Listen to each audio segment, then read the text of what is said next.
D'accord. Bonjour. Bonjour. Je pense qu'on peut finalement démarrer. Attendez, il y a des gens qui... Ah, il y a des gens qui arrivent. On était dans un... D'accord.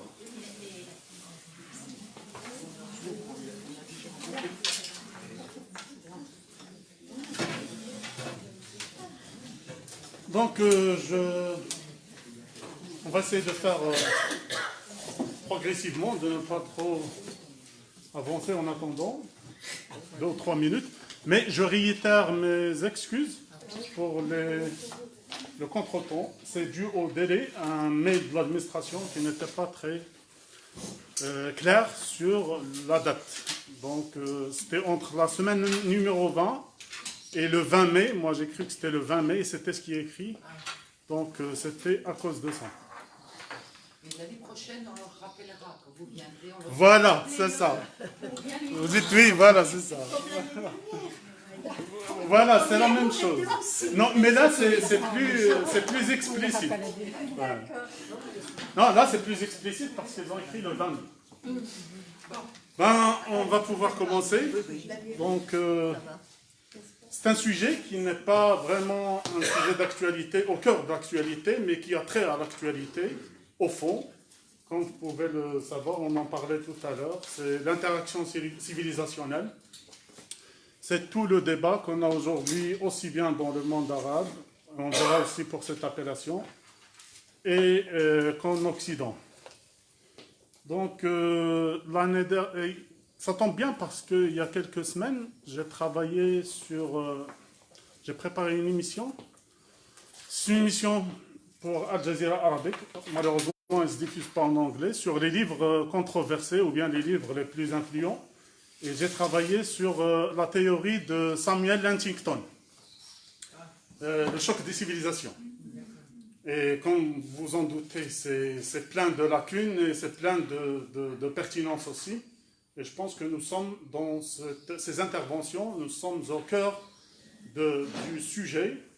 Pourquoi ? Parce que Samuel Huntington, donc, il a étalé sa thèse ou bien sa théorie le lendemain de la chute du mur de Berlin. Donc, pour dire que l'alternative aux idéologies de la guerre froide, c'est les civilisations. Donc, les guerres, dorénavant, seront des guerres entre civilisations. Donc, cette approche de Huntington, pourquoi il dit que la civilisation musulmane et la civilisation islamique et la civilisation occidentale, donc il a énuméré les civilisations selon une définition X, qui est controversée, bien entendu, mais ce qui nous intéresse dans ces interventions, c'est la relation entre l'occidentale et la musulmane. Donc pour lui, il y a une opposition. Autrement dit, et comme le dit un certain nombre de diplomates, plus clairement que Huntington, et parmi ces diplomates, le chevronné Roland Dumas, avec qui j'ai discuté justement, on s'est entretenu sur ce sujet il y a quelques années, et qui me dit clairement que la démocratie ne va pas... les sociétés arabo-musulmanes ne sont pas démocratisables. Donc ça ne sert à rien. Si vous parlez de démocratie dans le monde arabe, vous vous en faites des révoltés, et c'est ce qui se passe dans ce qui a été appelé le printemps arabe. Donc cette approche culturaliste, selon laquelle donc, il y a un conflit entre deux populations, entre deux sociétés, parce que les valeurs occidentales ne peuvent pas être exportées dans le monde arabe. Donc pourquoi on est dans le vif du sujet? Pourquoi? Parce que ce que nous allons voir, la pensée arabe contemporaine et l'Occident, elle présente un modèle de ces essais de la pensée arabe à s'occidentaliser, ou bien à se moderniser. Voilà, en fait, donc, durant ces 4 interventions, nous allons étudier ce modèle, ou bien cette expérience. Évidemment, on ne parle pas des sociétés, on ne parle pas des régimes, on ne parle pas des systèmes, on parle de l'élite intellectuelle qui a essayé de présenter chacun de son point de vue une certaine modernisation. Et vous vous en doutez, automatiquement, il y a une partie fondamentaliste qui dit, tiens, on ne veut pas s'occidentaliser, on veut revenir 14 siècles en arrière, et bien s'attacher aux fondements, ou bien ce qu'ils considèrent comme fondement de l'islam. Donc voilà pour ces interventions. Dans un premier temps, nous allons parler, on ne va pas historiciser complètement, mais on va parler de l'émergence, c'est-à-dire le début de cette influence occidentale sur la pensée arabe. Et après, on va étudier quelques exemples qui ont marqué ou bien qui ont influencé le monde arabe durant le XXe siècle. Donc aujourd'hui, si vous voulez, on va parler du XIXe siècle, donc le bouillonnement qui a été créé, et après c'est le XXe siècle avec quelques modèles. Donc je pense, cette thématique, je l'ai déjà, j'arrive à reconnaître certains d'entre vous qui étaient là. Je pense qu'il y a 4 ou 5 ans, j'ai évoqué cette thématique avec Mohamed Harkoun, l'islamologue de la Sorbonne, Mohamed Abid El-Jabiri, l'islamologie appliquée d'Harkoun. Donc on verra ces modèles dans les prochaines interventions. Donc cette fois-ci, on sera un peu plus panoramique dans notre approche. C'est une manière aussi de présenter le sujet. Donc avant tout, comme je reconnais certains d'entre vous, donc je reconnais aussi, ça me vient aussi à l'esprit certaines oppositions ou bien certaines remarques qu'on me fait avant qu'on commence, c'est-à-dire déjà sur le titre « Pensée arabe contemporaine ». Qui est arabe? Quand on parle du monde arabe, qu'est-ce qu'on entend par arabe? Donc on va clarifier cette nuance déjà avant de commencer, parce que au fond c'est un peu compliqué. Et pourquoi avoir choisi en fait ce titre? Donc arabe en France, donc on va traiter toutes ces thématiques telles qu'elles sont vues depuis la France. Donc comme ça on se retrouve dans certains repères que vous maîtrisez déjà. Merci beaucoup. Ah, d'accord. Donc, pour le titre, pourquoi arabe? Donc, il y a un volet historique dans les écrits français. En fait, ça, on oublie souvent de le souligner, malheureusement. C'est que le monde arabe, ou bien les Arabes en termes politiques ou diplomatiques, n'apparaissent pas avant la Première Guerre mondiale. Donc c'est jusqu'au lendemain de la Grande Guerre qu'on commence à parler du monde arabe et des Arabes, en fait, dans l'appellation politique. Et c'était quand exactement et pourquoi? C'était le lendemain de la Première Guerre mondiale, dans la conférence de la paix, lorsque les Égyptiens avaient une promesse. Les Égyptiens étaient sous le protectorat des Britanniques depuis 1882-84, et ils avaient une promesse des Britanniques, comme la plupart des pays colonisés de surcroît. Après la guerre, donc si on arrive à vaincre les autres, on va vous libérer.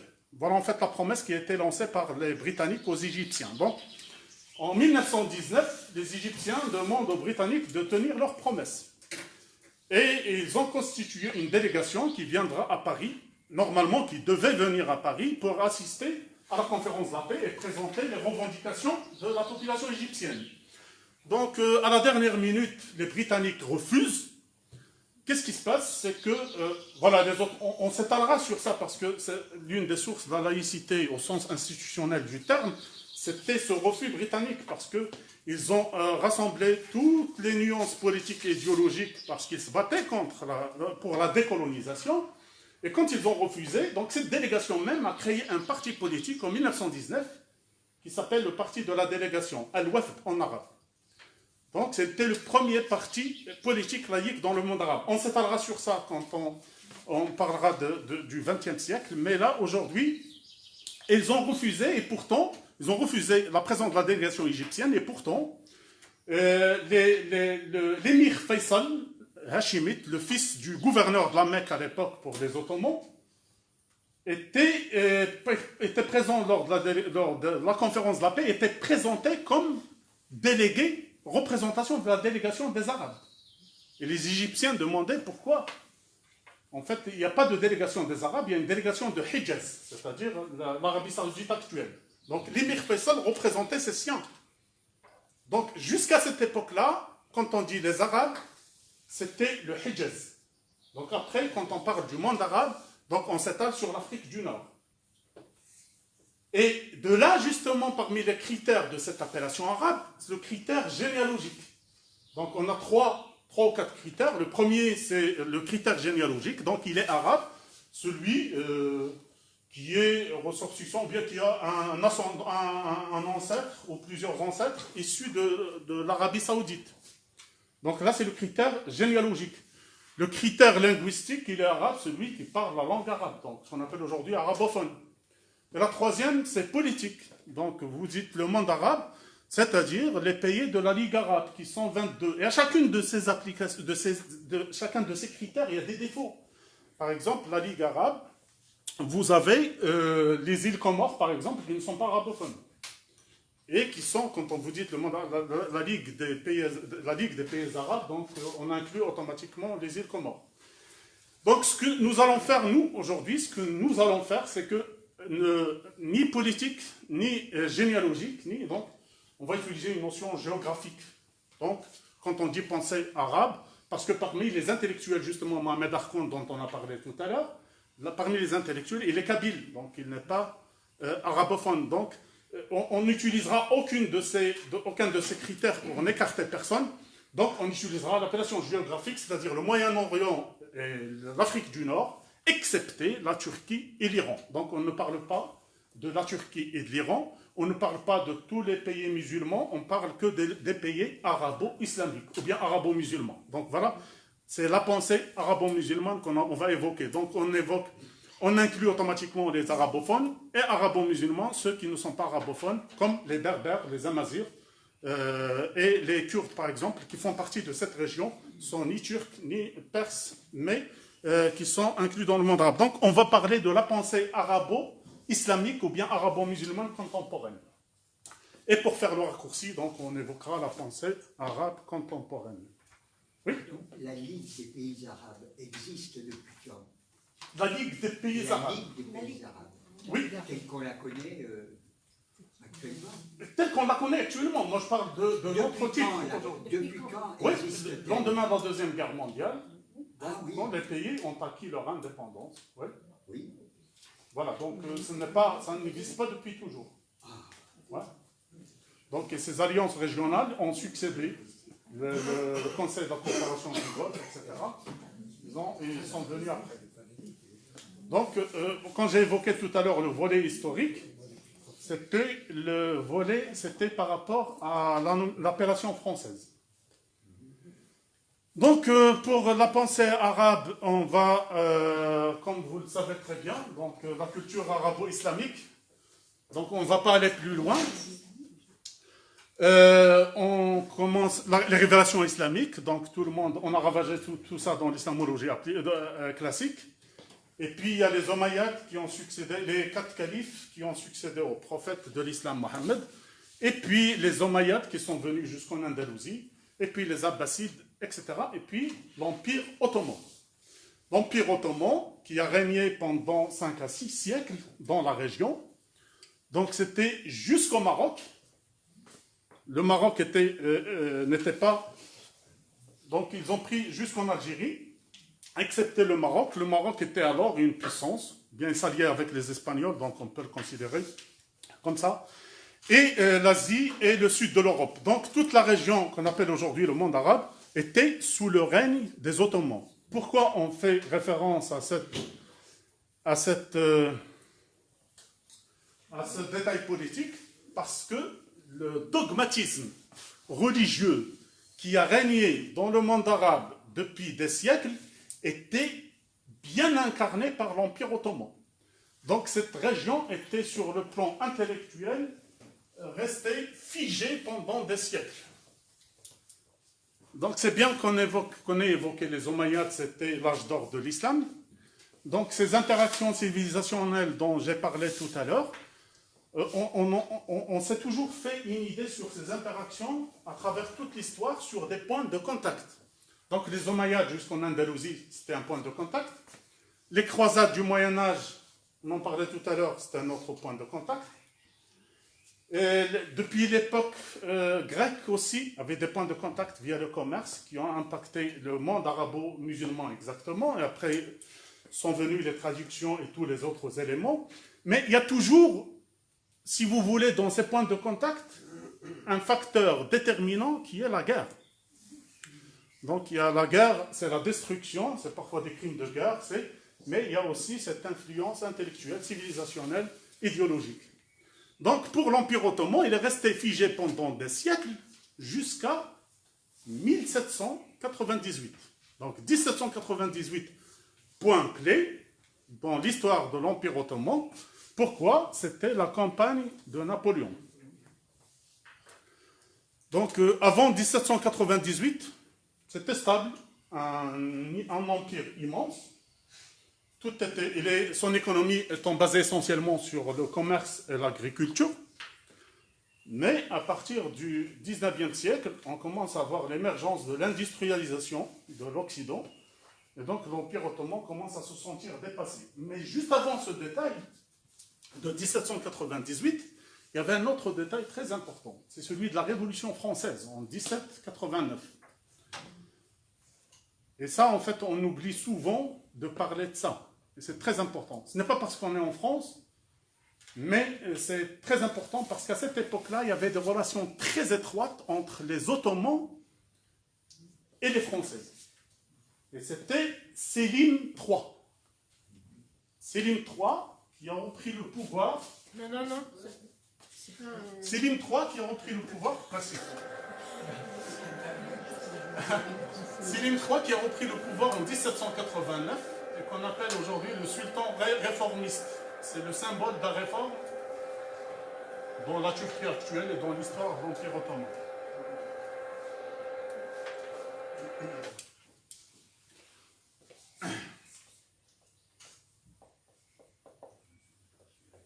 Donc, comme d'habitude, je vais essayer d'écrire les noms qui sont prononcés en arabe.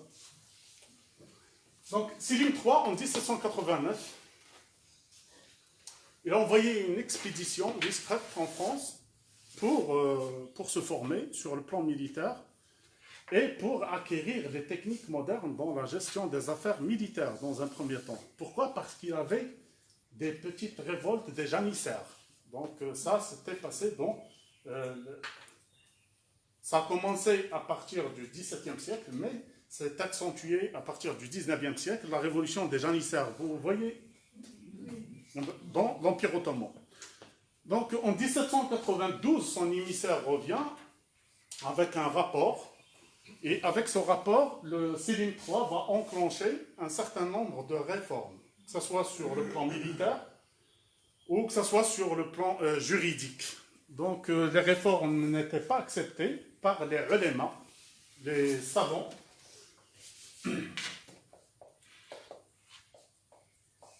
Les ulémas dans le monde arabo-musulman ont toujours constitué une vraie force de lobbying. Donc Sélim III disparaît, donc il était assassiné. C'était en 1789 son règne. C'est-à-dire, mais après 1789, donc 1792, elle commence la réforme. Donc viendra entre-temps, avant son assassinat, la campagne napoléonienne de 1798.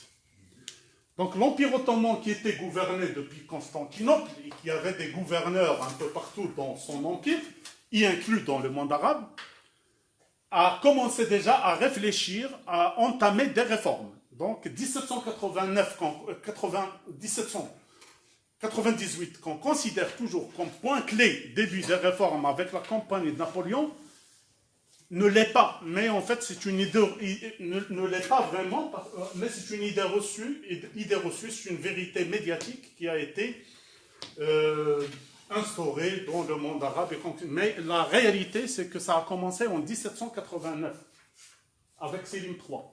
Qu'est-ce qui se passe en 1798? Napoléon arrive en Égypte et il s'empare de l'Égypte pendant 3 ans. Il la quitte en 1801. Donc l'Égypte, vous pouvez lire les chroniques de Al-Jabarti. Ça c'est très important. Il s'appelle Abdelrahman Al-Jabarti, mais si vous mettez Al-Jabarti, vous allez le retrouver tout de suite. Pourquoi? Al-Jabarti est très important parce qu'il évoque les détails du quotidien en Égypte après la campagne de Napoléon en 1798. Donc comment les femmes commencent à s'habiller, comment on commence à s'être influencées par les Occidentaux, qu'est-ce qui se passe? Donc les réformes qu'on évoquait à l'époque déjà, les pratiques, les rituels, le tempérament. Donc il y a beaucoup de choses qui se sont passées en Égypte entre 1798 et 1801. Après, quand il a quitté en 1801, donc l'Égypte sont dans une période d'instabilité. En 1804, il y a un homme clé dans l'histoire du monde arabe qu'il est toujours utile de rappeler le nom, Mohamed Ali. Mohamed Ali, en arabe, mais en turc. Là, c'est l'appellation turque qui a été reprise dans les écrits français. Mohamed Ali. Mohamed Ali, c'est lui qui va lancer, quand on parle de l'influence occidentale, c'est Mohamed Ali. Pourquoi? Parce qu'il a eu l'idée en 1821 d'envoyer une mission scientifique. Donc on n'est plus dans Selim III, dans la discrétion. Donc il envoie une mission scientifique en France, à Marseille. Mais qu'est-ce qui se passe? Mohamed Ali n'était pas discret parce qu'il ne voulait pas que les ulama en Égypte soient au courant de son initiative. Non. Il a plutôt peur que sa délégation soit influencée par l'Occident. Donc je vous envoie pour une mission scientifique et militaire. Donc vous avez une formation à faire à Marseille et revenir. Donc personne ne sort. Donc Marseille ne sera pas vue par cette délégation. Donc vous êtes emprisonné, enfermé dans le lieu de formation, donc vous ne sortez pas. Ironie de l'histoire, la seule personne qui sortait pour rencontrer les gens à Marseille, c'est l'imam de cette délégation, qui n'a rien à voir avec la formation. Il s'appelle Rifat Tahtaoui. Ça c'est entre 1821 et 1826. Rifat Tahtaoui, donc il a rencontré les gens, il a discuté, il a acheté des livres aux bibliothèques, donc il a découvert un autre monde qui n'a rien à voir avec le dogmatisme ottoman des siècles. Qu'est-ce qui se passe? Rifat Tahtaoui, en revenant en 1826, commence à réfléchir. En 1830, il écrit un livre qu'il appelle L'Or de Paris. L'Or de Paris, c'est un livre dans lequel il raconte son expérience en France, mais non seulement il raconte son expérience en France, mais il parle des productions intellectuelles, c'est-à-dire du débat intellectuel qui occupait la scène à l'époque et pendant toute la période. C'est-à-dire, je ne viens pas à Marseille pour parler. Je ne reviens pas de Marseille pour parler de l'actualité Macron, etc., mais je reviens pour parler de Descartes, je reviens pour parler du débat entre la philosophie rationnelle et la philosophie empirique britannique, je reviens pour parler de Thomas Hobbes et de Descartes, donc je viens pour parler de tout ce qui m'a marqué en France. Ce livre de L'Or de Paris, vous allez le voir, c'est un tout petit livre, mais c'est le livre qui a influencé toute l'élite intellectuelle arabo-musulmane du 19e siècle. Ça s'appelle comment ce livre? L'Or de Paris. L'Or de Paris. En arabe, il a une autre...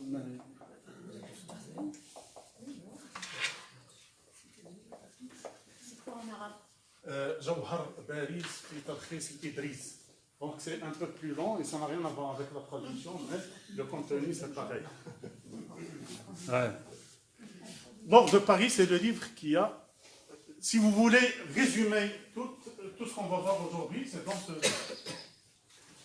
Parce qu'à partir de ce livre, vous allez voir qu'il y a une délégation qui était, etc. Et tout ce que raconte ce livre va influencer toute l'élite intellectuelle. Le problème qu'on a aujourd'hui, vous me direz quand c'est bon? D'accord. C'est-à-dire par rapport à l'heure. Donc, l'Or de Paris, ouais, merci.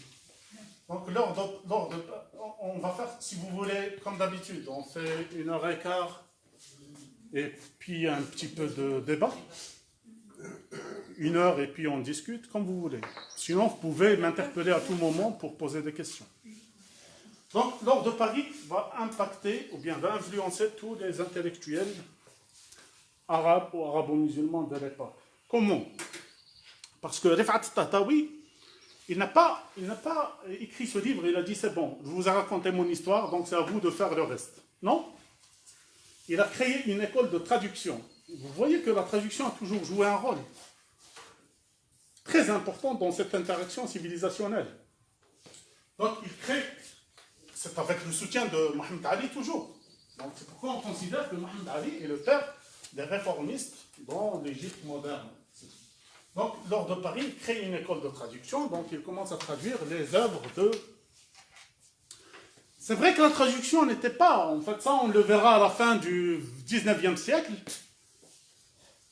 avec les écrits par exemple de Capital de Karl Marx.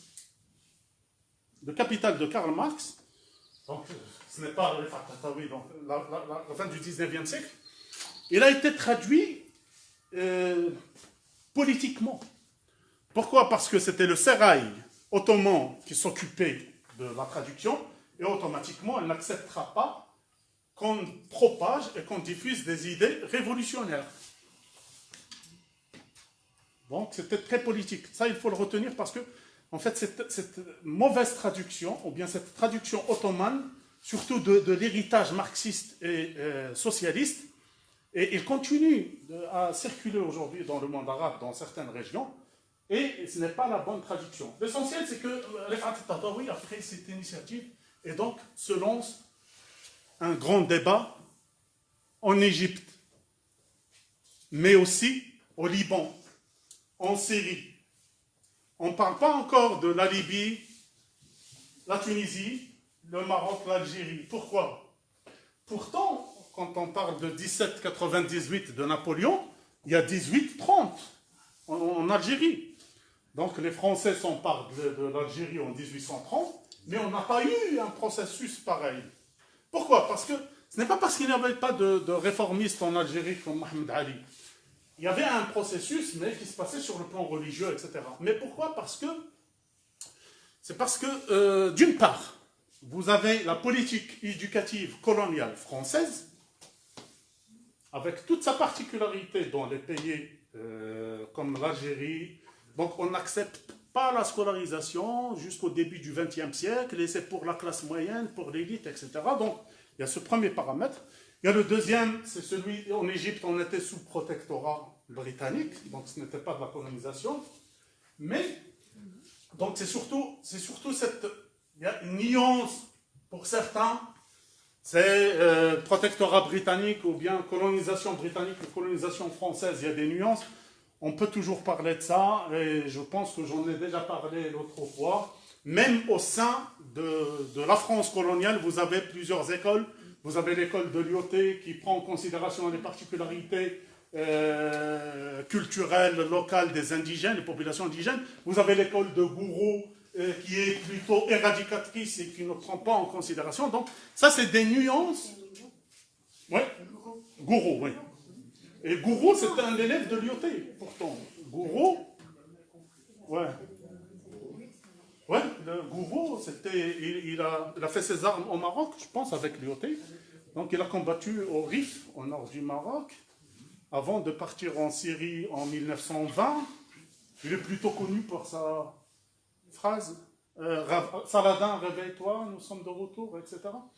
Donc, et après, il est revenu au Maroc. Donc, Gouraud, parce qu'il a géré la Syrie et le Liban, qu'on a su qu'il est plutôt dans une éradication. Lui, avec Robert Dequet, etc. Voilà, donc, là, c'est des nuances. Mais le plus important à retenir, pourquoi l'Algérie n'a pas eu une expérience comme celle de l'Égypte et le Moyen-Orient, c'est pas... Et, si vous voulez, jusqu'à nos jours, le Moyen-Orient continue d'influencer le Maghreb en ce qui est production intellectuelle. On verra plus tard, quand on évoquera le cas de Mohamed Abid el-Jabiri, dont j'ai parlé tout à l'heure. Pour lui, il y a une rupture épistémologique entre le Moyen-Orient, ou bien le Mashrek, l'Orient, et le Maghreb, en ce qui est philosophie, dans les travaux intellectuels. Et il revient jusqu'à l'époque d'Averroès. Ibn Tufayl, etc., il dit que Avicenne pour l'Orient a une approche plutôt néo-platonienne, et pour Mohamed Abid et pour Averroès, etc., ils sont plutôt rationnels. Ils sont plutôt... Donc ça, c'est des nuances qu'on verra quand on parlera plus explicitement des travaux du XXe siècle. Là, c'est plus avancé. Donc là, aujourd'hui, je suis en train d'anticiper toute abstraction par rapport à l'Algérie et le Maghreb. Donc on est encore dans le Moyen-Orient. Ce qui va se passer, c'est que à partir de ce moment-là, avec tous les débats qu'il y a eu, vont émerger les différents courants qui constituent la scène intellectuelle actuelle dans le monde arabe. Donc, on va commencer par le premier. Le premier, c'est le courant laïque. Le courant laïque, donc il est plutôt... Le courant laïque, il est plutôt... Où est-ce qu'ils ont mis... Voilà, on refait le son. Sur la table. C'est quoi? Oui, parfait. Merci. Les années se suivent et se ressemblent. Hein. Donc, on commence par le courant laïque. Si vous permettez, on va étaler les différents courants qui émergent. Et dans les prochaines interventions, donc on prendra un modèle de chaque courant et on l'étudiera, c'est-à-dire celui qui l'a marqué le plus, et on l'étudiera dans les 3 interventions. Donc, on commence par le courant laïque. Pour le courant laïque, on va retenir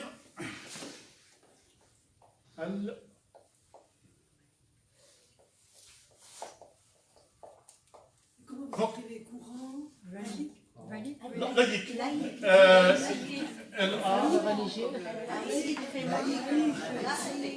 Je pensais à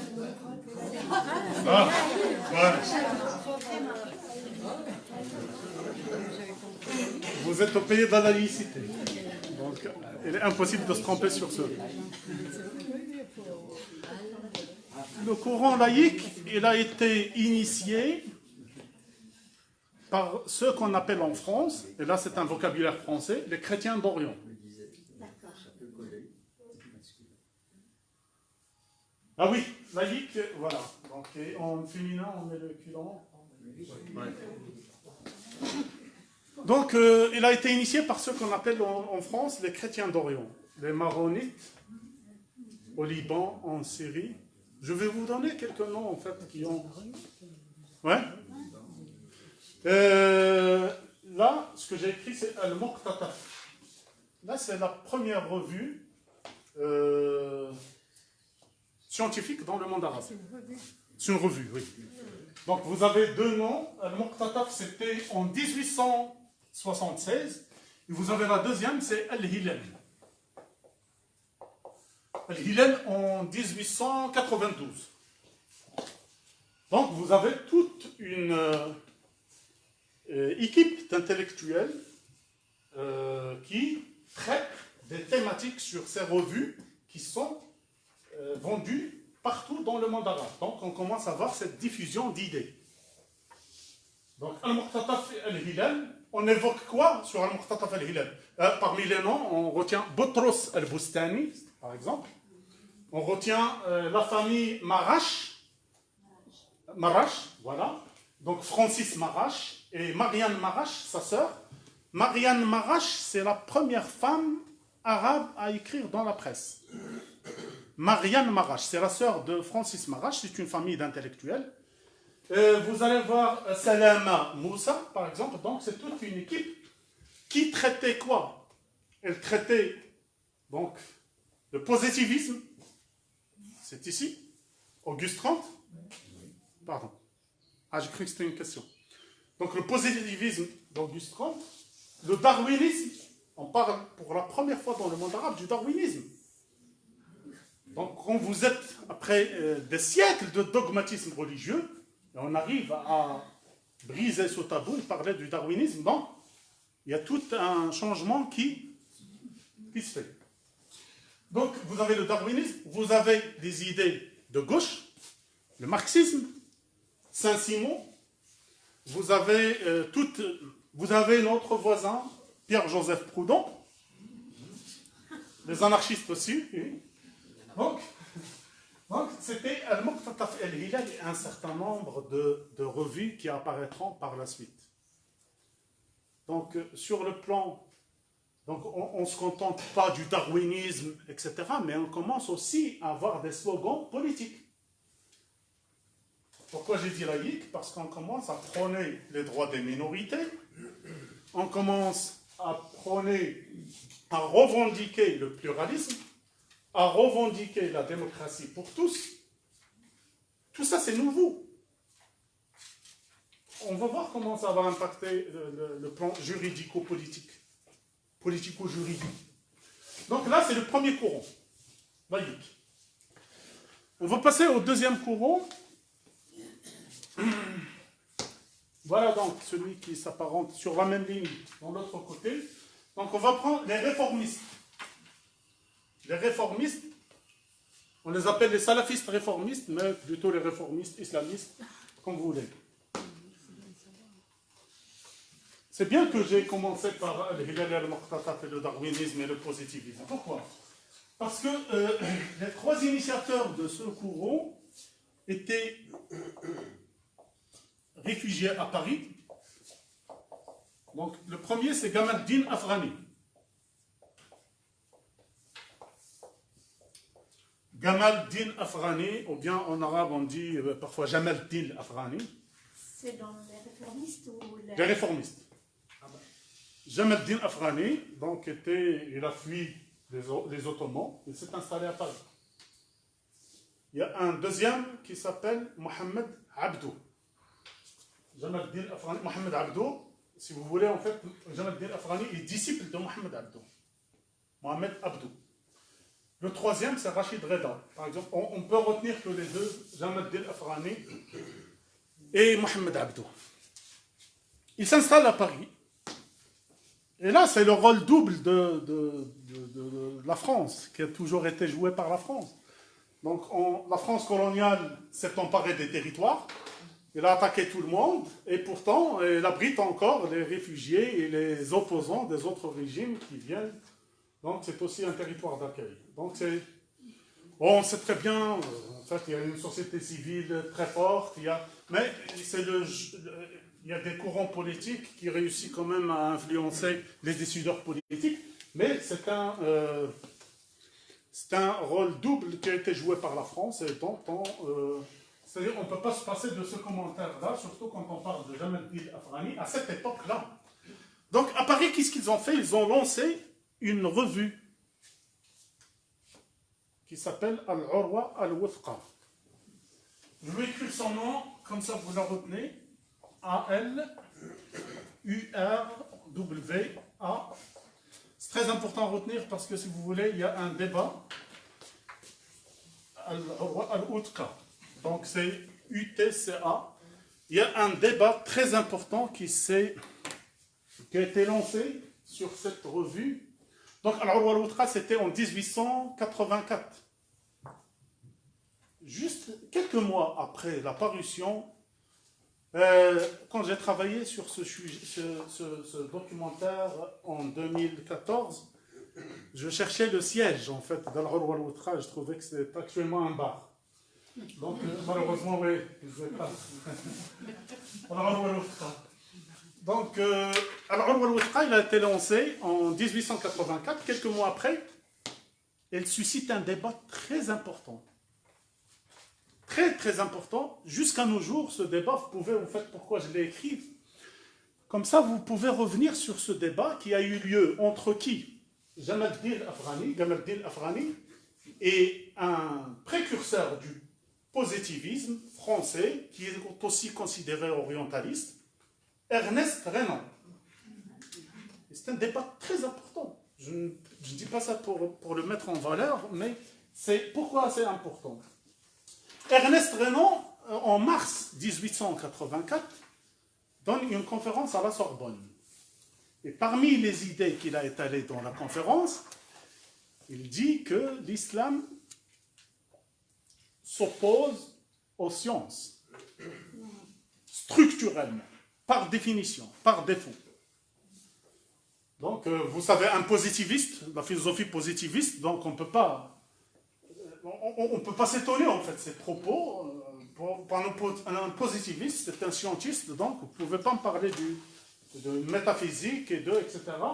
Alors que vous êtes en plein positivisme.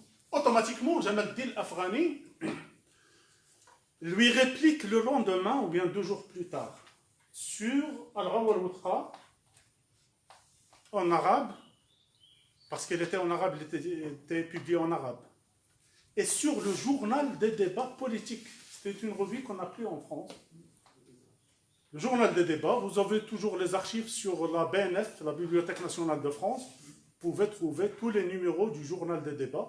Et les débats à l'époque étaient très importants. Il inclut celui-là, en fait, vous allez le retrouver. Je pense qu'il y a certains. En fait, je vais vous dire comment le retrouver.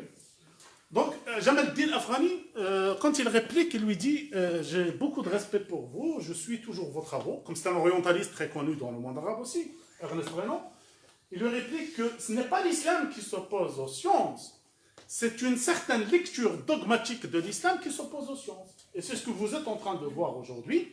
Et ce sont les exemples que vous avez évoqués aujourd'hui, et à travers toute l'histoire du dogmatisme. Donc, qu'est-ce qu'on... 4 ou 5 jours plus tard, je pense, vous avez la réplique de Ernest Renan qui lui dit que, voilà, là il évoque une autre nuance, je pense que ça a plus trait aux préjugés de certains orientalistes. Il lui dit que je ne suis pas étonné de lire des propos aussi progressistes chez Jamal Din Afghani parce qu'il est plutôt d'origine non arabe. Donc vous avez une certaine lecture progressiste, etc. L'essentiel, c'est que quand vous allez mettre débat Renan-Afghani, vous allez avoir l'intervention de Renan, la réplique de Afghani, et vous allez avoir en fait tout ça. Pourquoi je cite cet exemple? Pourquoi? Parce que c'est au cœur de cette influence, et parce que tout cela, c'est le fruit de tout cela. En fait, Jamal Din Afghani n'aurait pas répliqué à Ernest Renan s'il n'y avait pas ces idées qui étaient répandues dans le monde arabe. Donc on commence à parler du darwinisme, etc. Et donc, dans sa réplique, il dit réplique aux sécularistes Radd al-Dahriyin en arabe. Donc, vous avez ce courant réformiste qui publie cette revue à Paris. Qu'est-ce qu'il prône? Il prône l'ijtihad en arabe, donc c'est une nouvelle lecture des textes sacrés. Ijtihad. Quand on a parlé j'ai fait ça en fait 2 ou 3 conférences l'année dernière ou l'année d'avant sur les écoles juridiques dans l'islam, etc. Donc on parlait de l'ijtihad parce qu'il y a des courants qui... Voilà. Et pour lui, l'ijtihad, ce n'est pas nouveau. L'ijtihad, ce n'est pas nouveau dans la terminologie. Ce n'est pas nouveau dans la terminologie salafiste, que ce soit réformiste ou traditionnel, ça a toujours existé. En fait, c'est l'une des sources de législation dans l'islam, dans toutes les écoles juridiques pratiquement, mis à part certains fondamentalistes. Mais il l'évoque pour dire ihya al-ijtihad. Donc, ce qu'on va faire, c'est qu'on va faire renaître l'ijtihad. Donc, on va faire une lecture des textes sacrés de manière à ce qu'elles puissent se moderniser. Voilà en fait ce qu'ils évoquent, ce qu'ils prennent dans le courant réformiste de Mohamed Abdou. Donc une certaine modernisation, mais à l'intérieur du système. Donc on n'est pas dans l'exportation des idées, on n'est pas dans l'occidentalisation de l'héritage culturel, mais une nouvelle lecture en se servant des outils théoriques, juridiques, etc., musulmans à 100%, ce qu'on appelle aujourd'hui les sciences religieuses. Donc voilà pour les réformistes, c'est le deuxième courant. Et le débat, en fait, le débat entre les deux, c'est ce qu'on vit aujourd'hui. Pourquoi? Parce que Rachid Reda, Rachid Reda. Donc j'ai cité 3. Jamal Din Afghani, Mohamed Abdou, Rachid Reda. Hassan el-Benna, le fondateur des Frères musulmans en 1928, est disciple de Rachid Reda. Donc si vous voulez, les Frères musulmans sont disciples de ce courant. On peut toujours, voilà. L'islam politique dans le monde arabe aujourd'hui, donc tous les mouvements islamistes, on peut considérer qu'ils sont issus. C'est-à-dire, certains vont s'opposer à ce genre de... Mais vous êtes dans la même optique. Même les frères musulmans, ils refusent parfois qu'on les classe dans. Mais Rachid Reda, Hassan Benna est disciple de Rachid Reda. Donc, le débat entre les deux, donc on a parlé de l'institutionnalisation du débat. Donc, la conséquence du deuxième, donc on tombe sur 1928 avec les frères musulmans. Et pour le courant laïque, le premier, donc j'ai parlé du parti El-Wafd, la partie de la délégation de 1929. Donc c'est la conséquence, c'est l'aboutissement de toute cette évolution du courant laïque des chrétiens d'Orient. Et vous avez un troisième courant, c'est le courant de gauche, qui était très fort à la fin du 19e siècle dans le monde arabe, et aussi bien au début du XXe siècle, jusqu'à la chute du mur du Berlin. Donc la gauche existe toujours, elle a toujours son poids, mais il a eu des points socles, quoi. Donc ils étaient les marxistes, mais ils étaient plutôt actifs dans les mouvements ouvriers dans un premier temps, parce qu'ils collaboraient avec les mouvements ouvriers français et britanniques. À la fin du 19e siècle, quand l'agriculture, l'industrie britannique commence à s'installer en Égypte, l'industrie française commence à s'installer en Algérie, au Maroc aussi. Donc il y a des mouvements, il y a des ouvriers français, des ouvriers britanniques dans le monde arabe qui créent des syndicats, donc qui ont des collègues indigènes avec lesquels ils collaborent. Et il ne faut pas nier en fait que ces idées de gauche ont beaucoup participé à la décolonisation. C'est bon, merci. À la décolonisation du monde arabe. Donc cette collaboration entre les courants de gauche, français, britanniques, avec les courants de gauche indigènes issus du 19e siècle, ont beaucoup participé à la décolonisation. Récemment, vous avez entendu parler de cette reconnaissance d'Emmanuel Macron pour Maurice Audin en Algérie. Voilà, Maurice Audin est un exemple, je pense, qui illustre le plus ce profil type dont je parle, des gauches, des socialistes occidentaux qui se sont installés dans le monde arabe et qui ont diffusé ces idées de gauche. Donc vous avez Maurice Audin, vous avez un certain nombre. Vous avez au Maroc, par exemple, on a un grand nombre de gauchistes. Paul Pascan, par exemple, on considère que c'est le père de la sociologie marocaine qui est dans cette optique.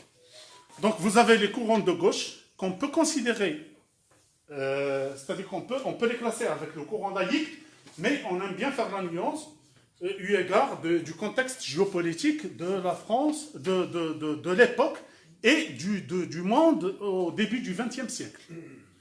Pourquoi? Parce que ces mouvements de gauche, comme j'ai dit, vont jouer un rôle très important dans la décolonisation. Ils vont s'allier avec les islamistes et avec tous les autres courants pour combattre les forces, les puissances internationales. Et après, vous avez, par exemple, en Égypte, juste après l'indépendance, donc Jamal Abdel Nasser, qui est figure emblématique de gauche, donc va rompre avec les alliés d'hier. Donc ça, c'est une autre histoire d'ordre politique. Vous êtes parti du courant marxiste, lui, Nasser? Socialiste, qui a un courant qu'on appelle aujourd'hui le nasserisme. Les nasseristes aujourd'hui dans le monde arabe, c'est un courant de gauche qui ont ces idées de Nasser par rapport à la Oumma, etc.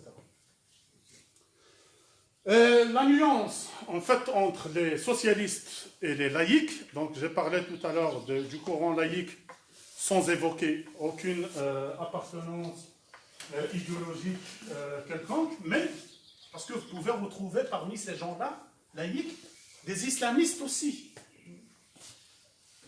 là je vais m'arrêter sur un exemple.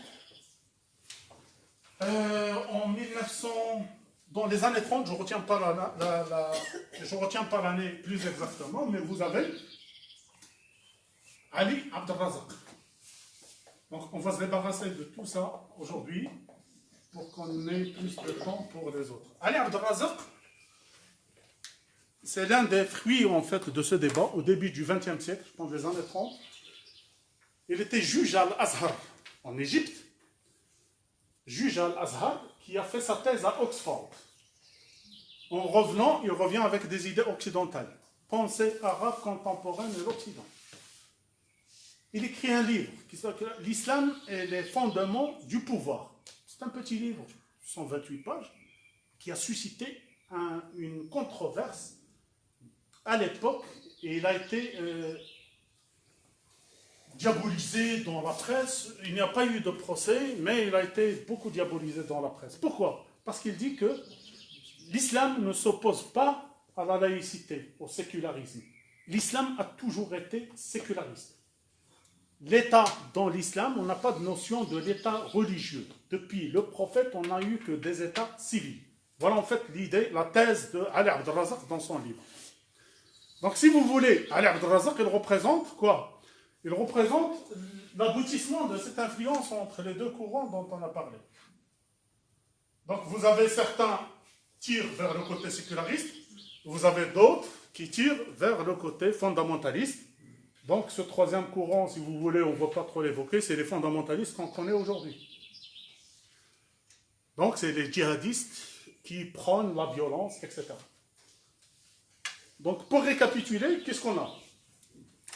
On a un courant laïque qui revendique le pouvoir, la démocratie pour tous, le pouvoir pour tous, le droit des minorités, le pluralisme. On a un courant socialiste qui prône les idées de gauche et qui revendique aussi, en fait on va le voir au début du XXe siècle, les idées de ce qu'on appelle le nationalisme arabe, ou plus, pour certains péjoratifs, le panarabisme. Donc, c'est issu de ce socialisme. Donc, ils prennent quoi? Une nation arabe unie. Et vous avez les réformistes musulmans qui vont engendrer des mouvements islamistes qui prennent quoi? Ils prennent la Ummah. Donc, vous avez pour les socialistes, ou les panarabistes, ou les nationalistes arabes, la nation, et pour les islamistes, vous avez la Ummah, c'est-à-dire dans un sens, la nation dans un sens plus large, qui, en fait, vous n'avez pas que la société, que le monde arabe, mais le monde islamique tout entier. Donc pour les islamistes, c'est ce qu'on appelle le califat aujourd'hui. Quand on dit le califat, c'est ce qu'on entend par le califat, cette idée de la Ummah avec un calife. Aujourd'hui, on assiste à une certaine banalisation de l'islam politique parce que ces idées fondatrices, on ne les a plus dans les mouvements islamistes d'aujourd'hui. Pas tous.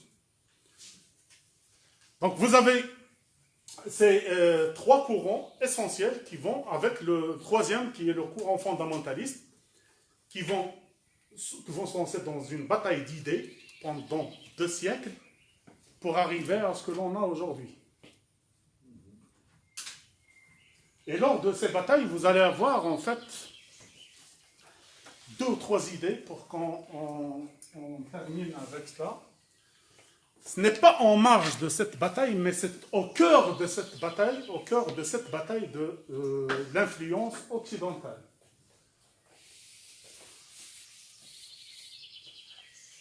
Qu'est-ce qu'on a? On va parler de... On parlait tout à l'heure de Selim III. Selim III, Mohamed Ali, qui envoie cette émission et qui revient. Donc en parallèle avec toute cette influence intellectuelle, j'ai dit tout à l'heure qu'il y a politico-juridique, une influence. Laquelle, en fait, c'est que Mohamed Ali, il lance en 1839, voilà, 1839, ce qu'on appelle les tanzimat.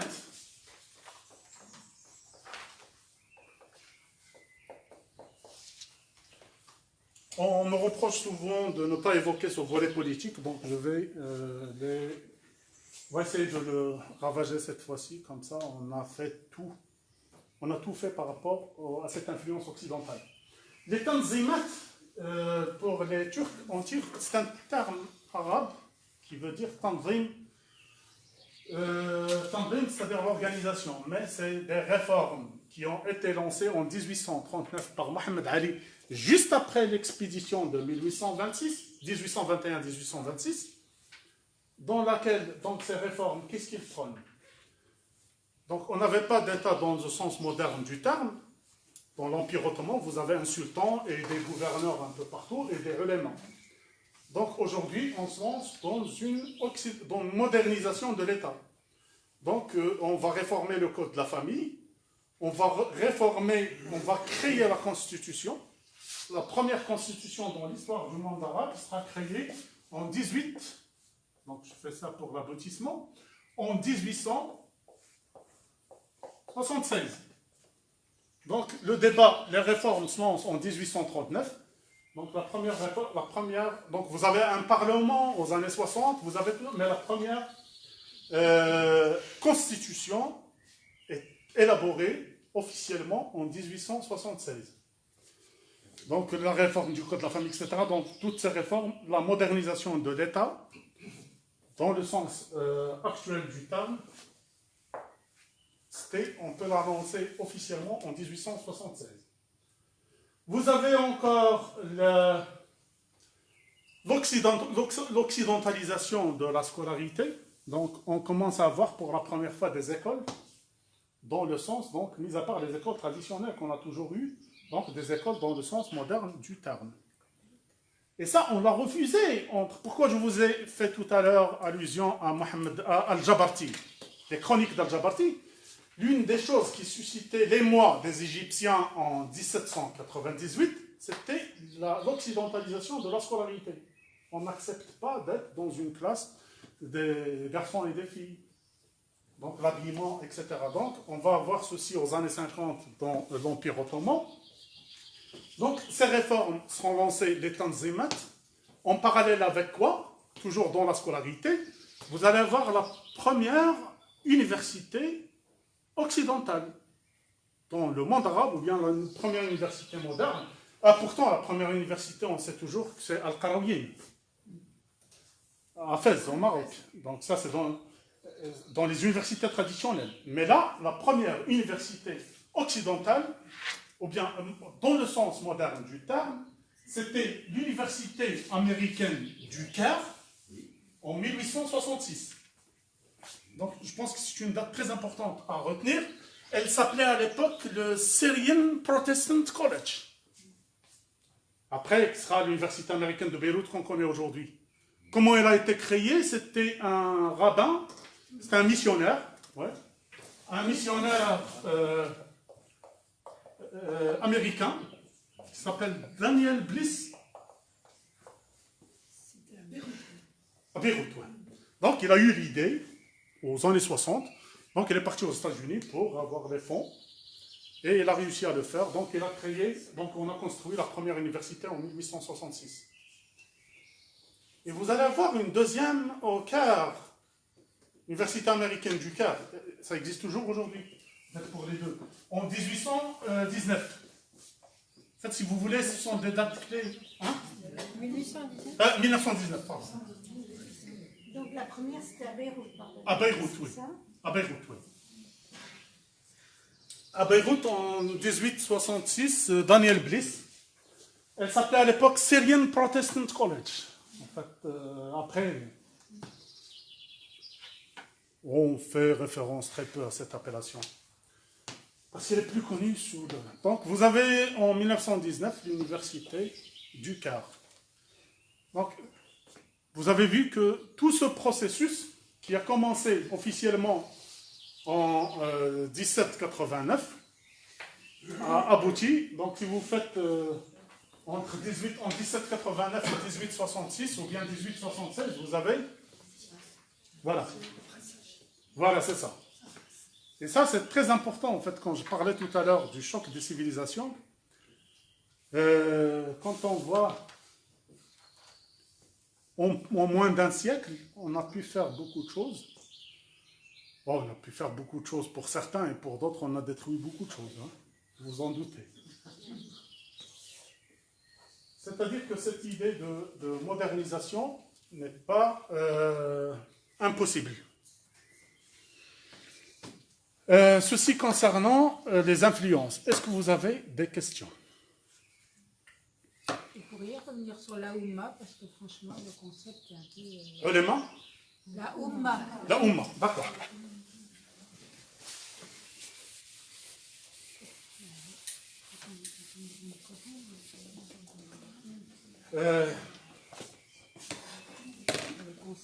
Le concept de la Oumma,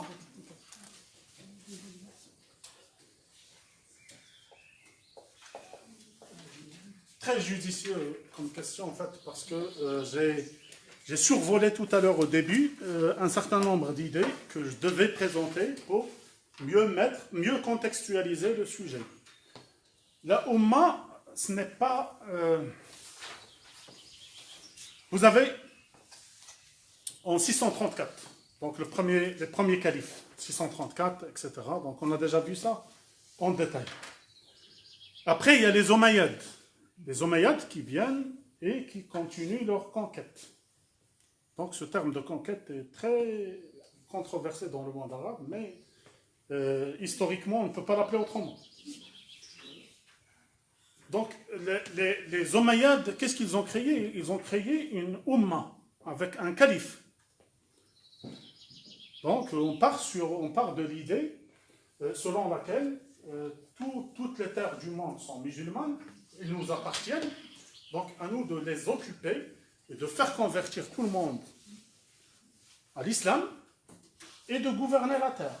Voilà, en fait, c'est ça l'idée du califat et de la Oumma. Donc, en se servant de quoi? En se servant de djihad. Le djihad, c'est la guerre sainte.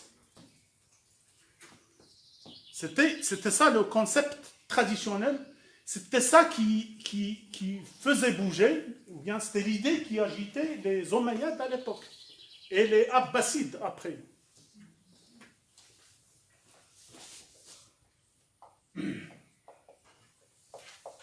Omeyyades, et juste après c'est les Abbasides.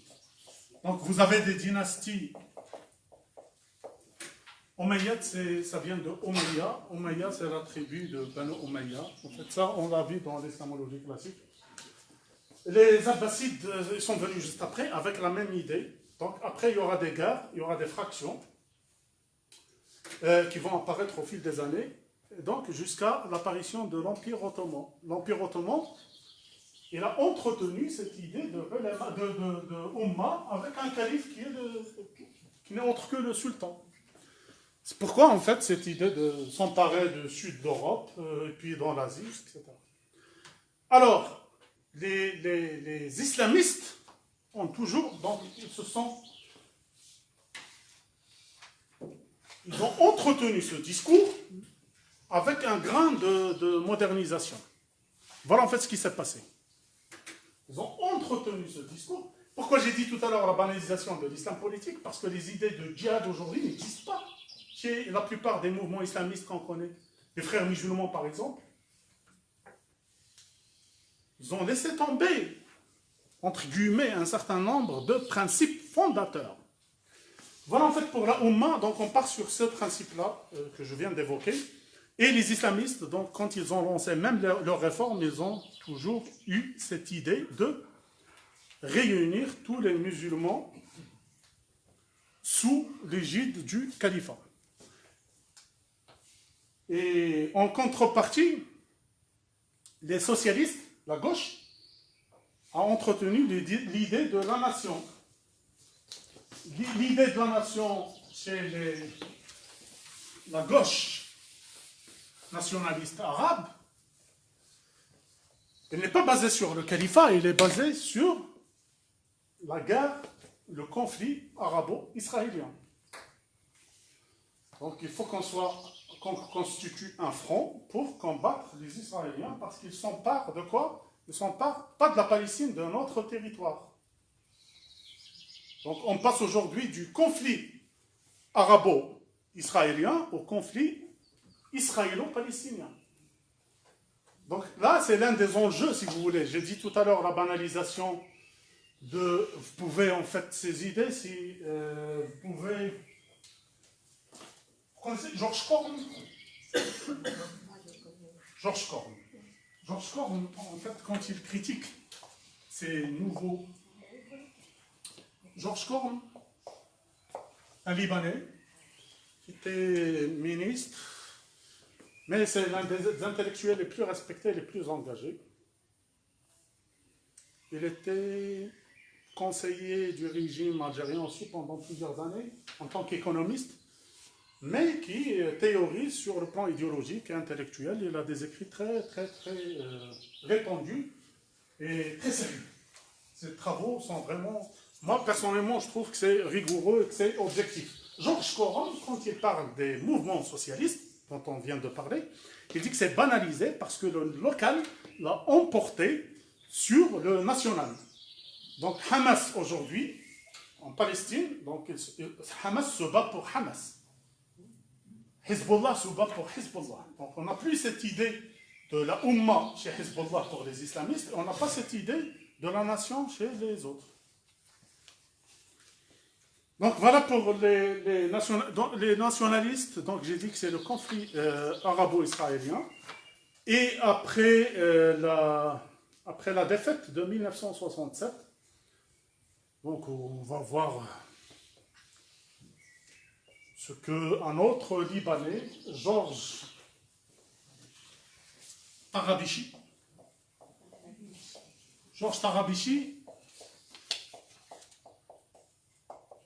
quand j'ai travaillé sur le documentaire des accords Sykes-Picot, c'était l'un des invités que j'avais programmé de rencontrer. Il est très bien. Mais le malheur, c'est qu'on devait se voir cette semaine, par exemple, c'était mercredi, et c'était la semaine où il était mort. Ouais. Georges Tarabichi, il parle de ce qu'on appelle le traumatisme des intellectuels arabes. Le traumatisme des intellectuels arabes, c'est juste après 1967. Parce qu'avant 1967, ils étaient tous stimulés. Donc on théorisait, c'est l'union, on constitue l'Égypte et la Syrie, par exemple. Vous avez toujours cette union qui a duré plusieurs années. Et on rêvait que ça soit dans tous les autres, que ça intégrera tous les autres pays. Après, en 1967, on découvre que cette union est impossible. Et voilà, donc pour les raisons qu'on connaît tous. Vous avez une autre question? Parce que je pense que c'est... Pour un quart d'heure. D'accord, donc on aura 2 ou 3 questions, sinon je continue. Oui, j'avais assisté il y a quelques années à une conférence sur justement la tentative, alors c'était appelé Renaissance, entre guillemets, de l'islam à la fin du 19e siècle, donc, et qui avait échoué dans la mesure où effectivement c'est disons pour aller vite, les frères musulmans qui sont sortis du mouvement progressiste, enfin, ou réformiste, et finalement la Renaissance, ça s'est traduit par un retour aux origines, en quelque sorte. C'était le schéma qui avait été proposé, et je pense que vous connaissez le nom, si je ne me trompe pas, la Nahda. La Nahda, en fait, c'était ma conférence, je pense. Peut-être bien. Oui, ouais, c'était ma conférence, en 2015, la Nahda. J'ai appelé ça, oui. Je ne crois pas que c'était votre conférence, parce que c'était un autre, c'était pas dans le cadre de l'université ouverte. D'accord, donc, mais j'ai parlé de ça aussi. Ça n'a pas d'importance. Ah oui, d'accord. Le déclic, vous avez parlé aussi un jour. La Nahda. La Nahda, oui. Conférence de déclic. Voilà, c'est ça. J'ai parlé en fait de la Nahda, la Renaissance. En fait, je n'ai pas utilisé le terme aujourd'hui, parce que, en fait, je vais vous dire pourquoi. Mais tout ce qu'on a dit aujourd'hui, Boutros el-Boustani, Salama Moussa, tous les noms, Mohamed Abdou, etc., sont des intellectuels de la Nahda. Tous ces gens-là avaient comme idée de renouveler, de moderniser. Et ils ont exporté cette appellation de la Nahda qu'on met toujours aujourd'hui, jusqu'à nos jours, on la met entre guillemets, même en arabe. Pourquoi? Parce que ça n'a pas abouti, premièrement, et parce qu'on n'a pas... Là, justement, le point clé de ces interventions, c'est que si vous voulez vous faire un schéma sur ce qu'on va tout dire dans ces 4 semaines, c'est que, au début, vous étiez dans un dogmatisme. Donc vous avez cette pierre qui a été jetée et qui a fait bouger de l'eau. Vous avez le débat dont on a parlé. Donc on commence à entendre parler du darwinisme, marxisme, etc. Après, qu'est-ce qui va se passer donc avec le modèle qu'on va voir? C'est qu'il y aura une nouvelle génération d'intellectuels, chercheurs, qui vont prôner l'utilisation des méthodes, des méthodologies des sciences sociales occidentales pour moderniser l'héritage culturel musulman. Certains même vont jusqu'à, on va parler de Nasr Abou Zaid par exemple, qui va jusqu'à utiliser les notions de la linguistique structuraliste et la sémiotique pour la lecture du Coran, ce qui n'a pas été accepté du tout par les fondamentalistes. Donc, vous avez un premier pas, entendre parler, comprendre, et jusqu'au XXe siècle, vous allez voir les premiers chercheurs qui vont commencer à utiliser les outils occidentaux pour travailler sur l'héritage. Alors que la Nahda, la Renaissance, dans le sens occidental du terme, c'est que vous avez des intellectuels, des penseurs, des philosophes qui ont des outils, qui ont créé leurs outils théoriques pour travailler sur les textes et travailler sur les héritages. Donc on est dans le préliminaire d'une renaissance. C'est pourquoi en fait je n'ai pas utilisé le terme. On n'est pas encore dans le... Vous allez voir tout ça, par exemple, j'ai parlé de Mohamed Abed el-Jabiri. Mohamed Abed el-Jabiri aujourd'hui dans le monde arabe, il est décédé en 2010 et il a écrit des milliers de pages. Il avait comme projet ce qu'on appelle la critique de la raison arabe. Pourquoi les Arabes n'arrivent pas, pourquoi l'héritage culturel, ou bien pourquoi ce qu'il appelle héritage, cette appellation d'héritage aussi est controversée, pourquoi on n'arrive pas à suivre? Donc il a travaillé en utilisant 2 concepts essentiellement de Michel Foucault. L'épistémé. L'épistémé chez Michel Foucault, c'est un concept qu'il utilise pour la première fois dans un livre aux années 66, Des mots et des choses. L'épistémé, c'est quoi? L'épistémé, c'est que il y a des choses que tu peux dire aujourd'hui, au XXe siècle, et qui sont correctes, mais au XXIe siècle, si tu les dis, ils ne sont pas corrects. Donc pourquoi? Parce qu'il y avait un épistémé au XXe siècle qui fait que ce que tu dis est correct. Et cet épistémé, il est dépassé au XXIe siècle. Donc, il travaille sur toute l'histoire des idées, depuis Socrate, depuis l'époque grecque jusqu'à nos jours. Il dit que voilà, il y avait des épistémés. À l'époque de Newton, par exemple, il y avait cet épistémé, après, etc. Donc, cet concept, un seul concept, qui a été forgé par Foucault, a été utilisé par un chercheur arabe. Il a fait des milliers de pages. Donc, si on se sert, par exemple, de tous les concepts philosophiques qui ont été... Je ne sais pas en fait si j'étais clair dans mon idée, mais on doit attendre aussi, si on veut vraiment une renaissance, d'avoir des chercheurs qui forgent leurs concepts à partir de leur contexte culturel, à partir de leur texte. Voilà en fait pourquoi je considère qu'on n'est pas encore dans une renaissance, et je me rappelle dans ma conférence, je l'avais mise entre guillemets, si vous vous rappelez. Voilà en fait pour la Nahda. Donc, et ça n'a pas abouti. Et autre élément essentiel, pourquoi? Même les chercheurs actuels, quand vous leur posez la question, ils disent « Ah, ce qu'on fait aujourd'hui, c'est dans le cadre de la Nahda. On participe, on contribue. Parce que ça n'a pas duré un siècle et voilà, donc c'est bon, stop.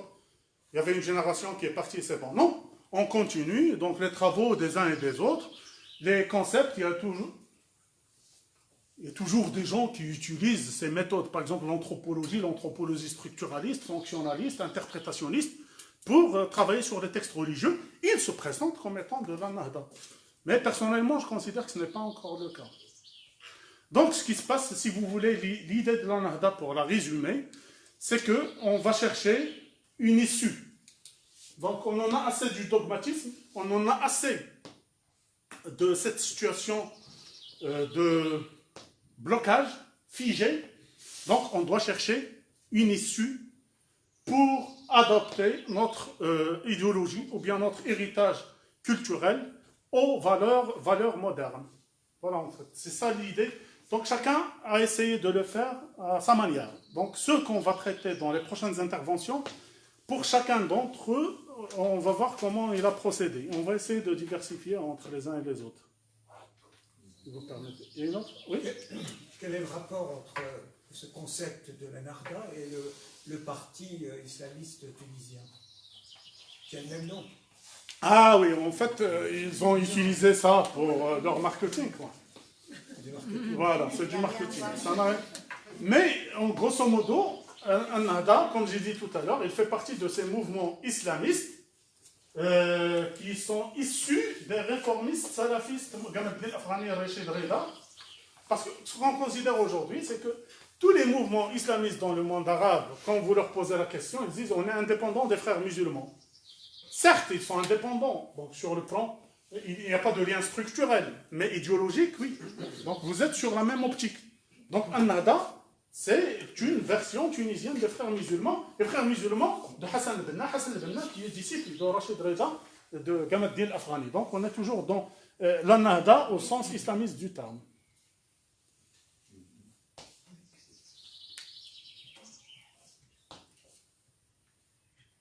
Là, je pense que c'est bon.